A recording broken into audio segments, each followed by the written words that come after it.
lot of very concerned parents have contacted me in recent years about the direction that their local public school is taking and what their child is learning within that environment, especially as it relates to gender, sex, and sexuality. To be sure, some of the things that our kids are learning in our culture, both in the school environment and outside, are incredibly alarming. Although I don't believe it's God's desire for us as Christian parents to walk around in a constant state of hypervigilance to counteract anything ungodly that our children may pick up in our world, I do believe we ought to exercise reasonable protections when we can. One thing we should not do is blame, judge, or look down on others simply because they don't live for God.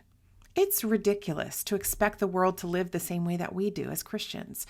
We are the foreigners here. We are the exiles. It's not helpful to become enraged and retaliatory when the world does not live according to God's standards. Instead, we can grieve with God.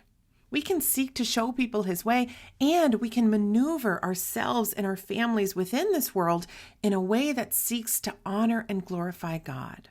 Our main goal as parents cannot be to protect our kids from every worldly influence. Not only is this impossible, but it also misses the mark on how God calls us to parent. We're not called to simply shield our children from sin and sinful influences, but to steward their hearts toward God, even in the midst of the influence of sin.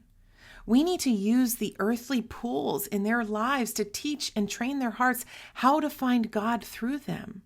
It's true that school curricula have diverged greatly from what God wants for His people. In some states, it's taught as early as kindergarten that there are more than two genders and that homosexuality is a natural and celebrated form of romantic expression. In other states, high schools allow children to change their name and pronouns to fit their self-perceived gender identity without their parents' consent or even knowledge of it.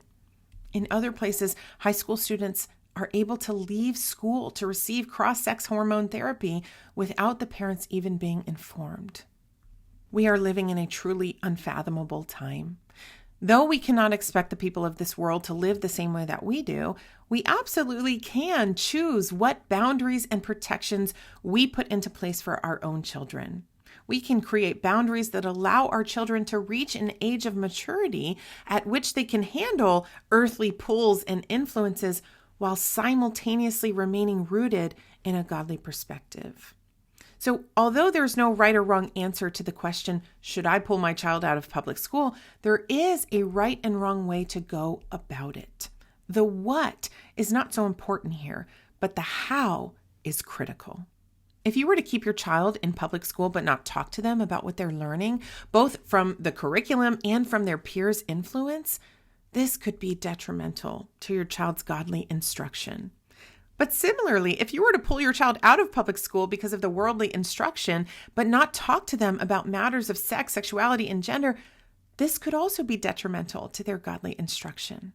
So it matters less whether or not you keep your child in public school or other areas of earthly influence.